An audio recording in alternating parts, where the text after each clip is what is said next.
Hello and welcome to the Oxford Analytica video briefings. I'm Yulia Rusanova and I'm joined here today by Megha Kumar, our Deputy Director of Analysis and Senior Asia-Pacific Analyst. Next week, Megha, we have two important elections happening in your region. Indeed. The Malaysian parliamentary elections are scheduled for the 5th of May and Pakistan is going to polls on the 11th. These are absolutely fundamental elections for both these countries. For the first time, really, in Malaysia's history since independence, we can't predict the outcome of the elections. You know, the hegemony of the Barisan Nasional has been eroded, perhaps permanently, and we really don't know what the outcome will be.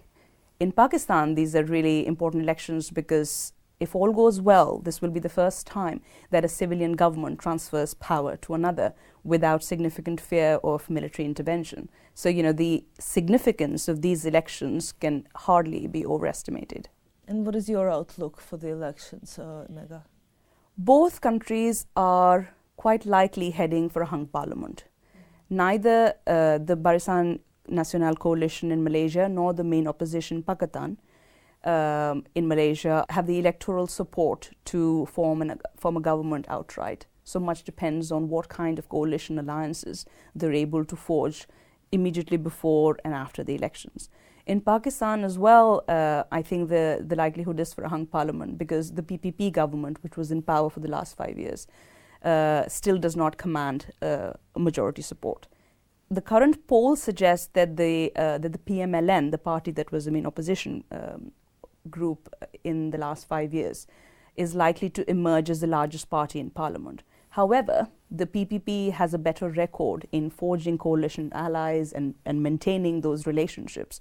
So we'll have to see how these two parties fare and how smaller parties, especially Imran Khan's party, fares. Because if Imran Khan posts a strong showing in Punjab, then he may well emerge as kingmaker. So we'll need to see whether he decides to go with the PPP or the PMLN or neither.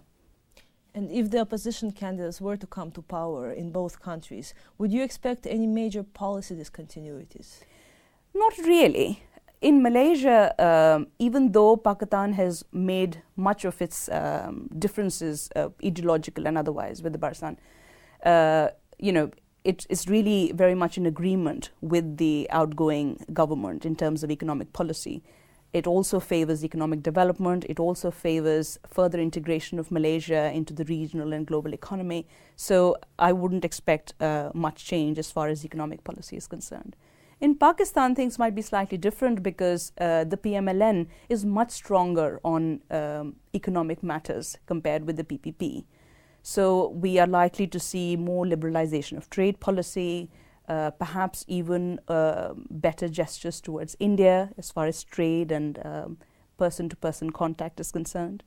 So I'm not expecting a paradigm shift, but I think there will be small shifts that would be important. But the outlook as far as the investment capacity of these two countries is concerned, not much is going to change.